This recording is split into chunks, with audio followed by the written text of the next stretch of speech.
Hoy vamos a hacer un pequeño repaso de cómo llegan las selecciones al Mundial 2026, así que vamos a ello.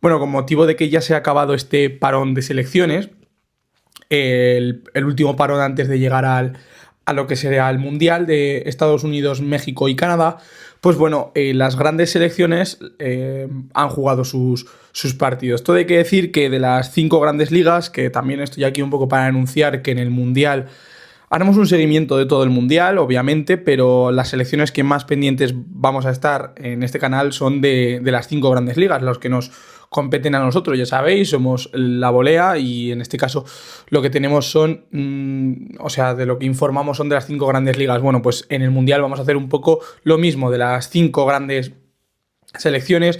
Pues bueno, ya sabemos que solo vamos a tener 4, Italia se nos ha caído.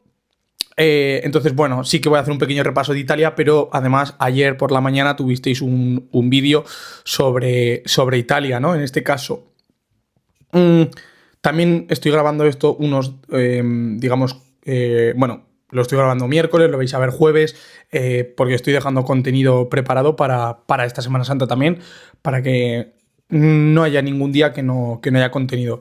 Tengo la camiseta del Oviedo, en este caso, porque no tengo camiseta de la selección española, lo siento, me tengo que comprar una.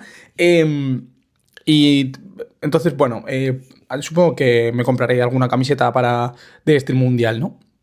Entonces lo que voy a hacer va a ser repasar un poco las selecciones. Voy a empezar por la española, voy a luego seguir por la francesa, después por la alemana, después por la inglesa, después alemana y por último hablaré un poquito de Italia. A ver, vamos a hablar de España un poco, que al final creo que es lo más... O sea, la que más he visto por motivos obvios, porque las otras selecciones no se televisaban, entonces no las he podido ver, pero España sí que la he podido ver. A ver, hemos tenido los partidos de ante Serbia y ante Egipto. En el partido de Serbia fue un 3-0, bastante contundente, y contra Egipto fue un 0-0. A ver, contra Serbia se sacó la unidad A, o sea, digamos un 11 muy, muy titular, que jugó muy, muy bien. Y luego, contra, digamos, Egipto se sacó una unidad B. O C, porque había bastantes lesionados, ¿no? Entonces sacamos una unidad C, donde pues no estaba, por ejemplo, ni Zubimendi ni Rodri, que eso se notó mucho, un centro del campo súper atípico con Fornals, y con Carlos Soler, una banda fue para Ander Barrenechea que no suele ir convocado, luego... en defensa fue titular Cristian Mosquera, que tampoco suele ir convocado. Bueno, lo dicho, ¿no? Había una unidad A, que fue contra Serbia, que fue un partido muy positivo, donde relaja mucho la selección porque tiene automatismos súper positivos y parece que son chavales que llevan jugando toda la vida juntos y esto hace a una selección campeona. Y luego había otras cosas, pues, que en Egipto... digamos que dejaron un poco más de dudas y hay jugadores que llamaron a la puerta para ir al Mundial y otros que... ¿Qué tal? Los puntos positivos yo creo que son Víctor Muñoz. Este chico tiene que ir al Mundial porque se está ganando un hueco. Creo que el hecho de que Remiro no jugase ningún minuto y fuese el único portero que no jugó nos hace ver a las claras que van a ir 3 porteros, que son Joan García, David Raya y Unai Simón. Joan como tercero, David como segundo y Unai como primero. Luego también tuvimos que Ander Barrenechea estuvo tímido en ese sentido, por esa banda izquierda y luego por la derecha estuvo tímido.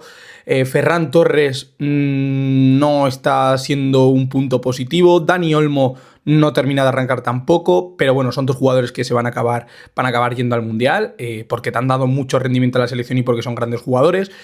Luego, por ejemplo, Borja sí tuvo ciertos movimientos buenos en la segunda parte contra Egipto, que fue cuando jugó, pero tampoco termina mucho de reventar la puerta, pero sí que es verdad que creo que también va a ir al Mundial porque es ese registro delantero centro que necesitamos, que no tenemos, porque Samu Moreno está lesionado, y luego hay otros jugadores como por ejemplo Fornals, yo creo que no acabará yendo, Soler no acabará yendo, y en su lugar entrarán Merino y Fabián, y luego en esa banda izquierda, pues yo creo que Víctor Muñoz y Nico son los que van a ir. Pero bueno, más allá de eso, bien, la selección en líneas generales bien, hizo un muy buen parón de selecciones, todo hay que decirlo, muy buen parón de selecciones, a pesar de priorizó más el gestionar minutos que el ir a por resultados, y eso también me pareció bien. Entonces España llega con muy buenas sensaciones al Mundial. Ahora vamos con Francia, con la selección francesa, donde contra Brasil en ese amistoso consiguió ganar por 0-2, con goles de Mbappé y Ekitike. Fue una selección, o sea, potente, porque luego también contra Colombia ganó 1-3. En este caso, empezó, o sea, digamos que creo que tiene un 11 bastante claro, que lo sacó contra Brasil, ese Mainán en portería con Malo Gusto lateral derecho, lateral izquierdo Teo, Dalot Upamecano e Ibrahima Konate como centrales. En el centro del campo jugaron Tchouaméni y Rabiot.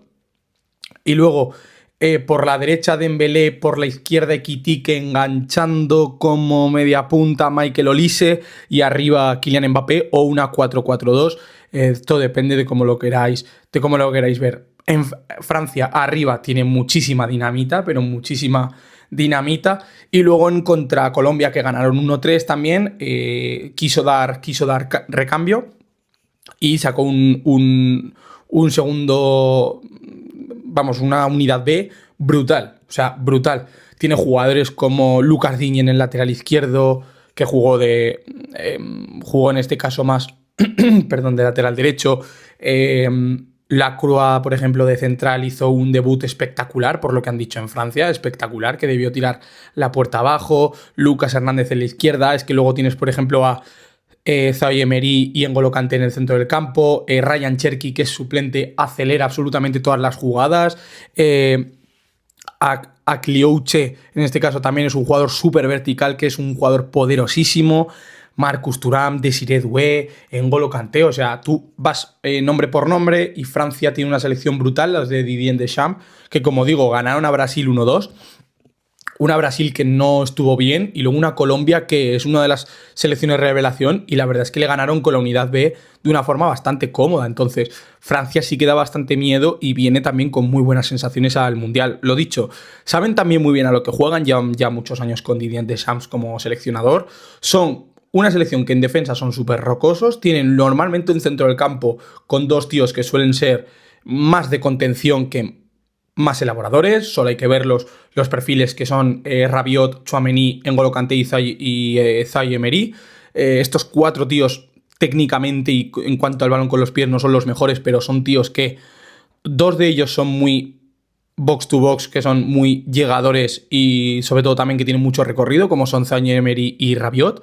Y luego más jugadores de contención como Tchouaméni y N'Golo Kanté. Entonces saben muy bien a lo que juegan, defienden muy muy bien de forma rocosa, y luego salen muy rápido con gente muy veloz que tienen en las bandas. Entonces Francia sigue dando mucho miedo y tiene una pedazo de selección y una pedazo de generación.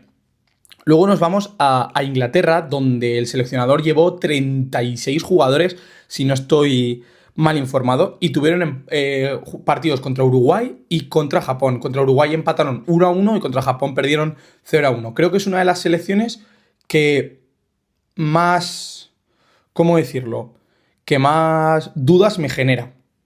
En la portería puso en el primer partido contra Uruguay a James Trafford, que no va a ser el titular creo que va a ser Pickford. Luego en defensa puso a Ben White, Tino Livramento, Harry Maguire y Luis Hall. En este caso, Tino Livramento por la derecha, Luis Hall por la izquierda, y Maguire y Ben White en el centro de la zaga. Luego en el centro del campo, por ejemplo, metió como titular a Jordan Henderson. Es que aquí sale fatal explicado la alineación. Metió en este caso a Jordan Henderson en el pivote con James Garner, y luego por delante puso en este caso a Phil Foden. Y en la izquierda puso a Marcus Rashford, bueno, perdón, en la derecha puso a Marcus Rashford, en la izquierda Noni Madueke y arriba Dominic Solanke. Luego en la segunda parte entraron gente como Ben White, bueno, metió de titular a Fikayo Tomori. Entró Ben White, entró James Spence, Phil Foden, Jordan Henderson, James Garner, Adam Wharton, Kobe Mainu, Harvey Barnes, Jarrod Bowen, Dominic Calvert-Lewin. O sea, hizo una... Y luego perdió contra Japón, que lo dicho, también sacó a Jordan Pickford de titular, que creo que va a ser el titular. En defensa sacó de titular a Mark Guehi, a Ben White, a Henry Konsa y a... y a Nico Reilly. Nico Reilly por la izquierda, Ben White por la derecha, Mark Guehi y Henry Konsa como centrales. Luego en el centro del campo apostó, por ejemplo, por gente como Kobe Mainu, Cole Palmer y Elliot Anderson, que jugó todo el partido. O sea, un doble pivote con Elliot Anderson y con Kobe Mainu por delante con Cole Palmer. Por un extremo Anthony Gordon, por el otro extremo Morgan Rogers, y de delantero centro puso a Phil Foden. Se hizo una alineación un tanto extraña, ¿no? Bueno, arriba jugaron Cole Palmer, Anthony Gordon, Phil Foden y Morgan Rogers. Verlo como queráis. Luego sacó a gente como, por ejemplo, Dan Burn, Tino Livramento, Harry Maguire, Dominic Solanke, James Garner, Lewis Hall, Jarrod Bowen o Marcus Rashford, ¿no? Estos son los que jugaron. Hay gente que se quedó sin jugar, como por ejemplo Jude Bellingham, Dean Henderson, Jace Steele, Jet Spence. Bueno, llevó a muchísima gente. Es la selección que más difícil me parece de valorar, por el hecho de que como llevó a tanta gente y probó tantas cosas, me parece complicado, pero me parece que Thomas Tuchel es muy buen entrenador, creo que tendrá algo preparado, pero Inglaterra no me da esa sensación de fiabilidad que me podía dar otros años cuando, por ejemplo, llegaron a la final de la Eurocopa, han hecho grandes clasificaciones en los mundiales, no sé, creo que me genera bastantes dudas, más de las que me esperaba. Y luego tuvimos Alemania, que ganó 3-4 ante Suiza y 2-1 ante Ghana.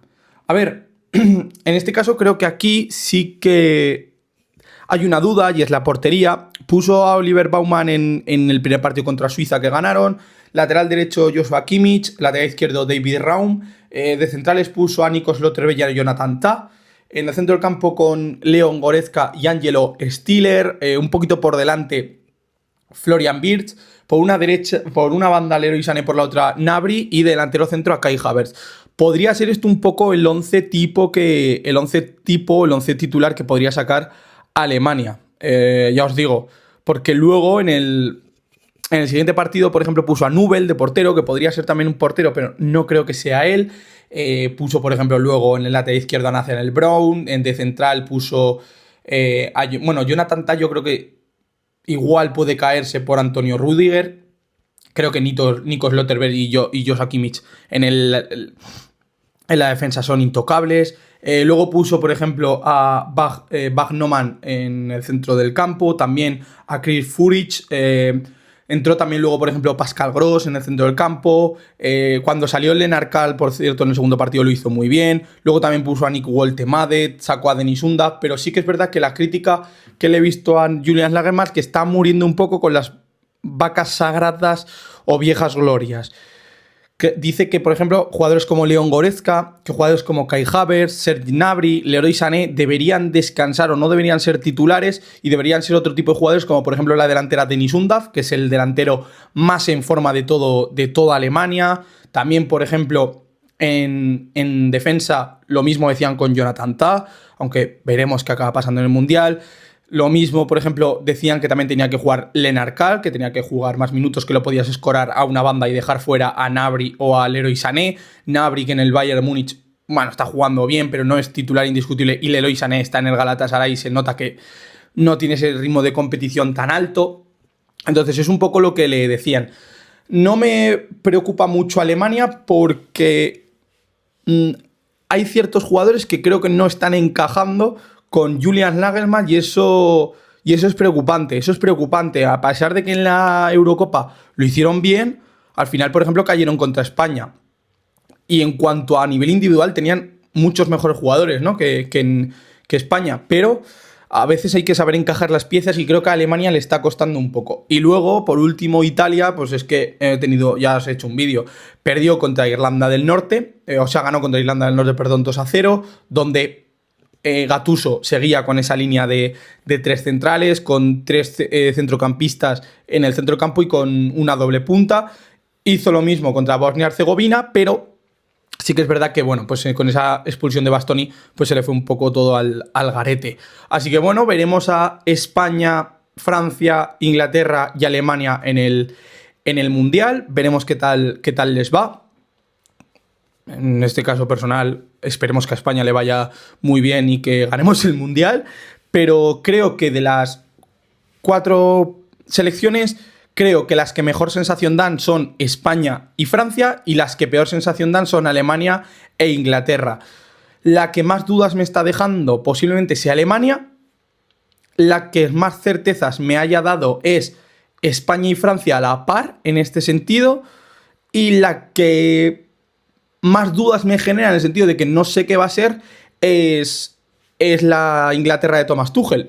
Por supuesto, cuando salgan las convocatorias haremos un análisis de cada selección, de las 4 selecciones, por supuesto, una para España, una para Alemania, una para Inglaterra y una para Francia, 1-1, y esperemos que, bueno, pues veremos qué tal les va a todos. Y por supuesto, quedan 70 días para la cita mundialista. Así que bueno, si os ha gustado el vídeo, por supuesto, darle a like, suscribiros, dejadme en los comentarios qué os han parecido estas 4 selecciones, activar la campanita para no perderos ningún vídeo ni ningún directo, recordar que nos podéis seguir por todas nuestras redes sociales, como son Instagram, Twitter y TikTok, al igual de que leernos por el periódico digital de lavolea.com, y recordar que esto es La Volea. Un saludo para todo el mundo, nos vemos.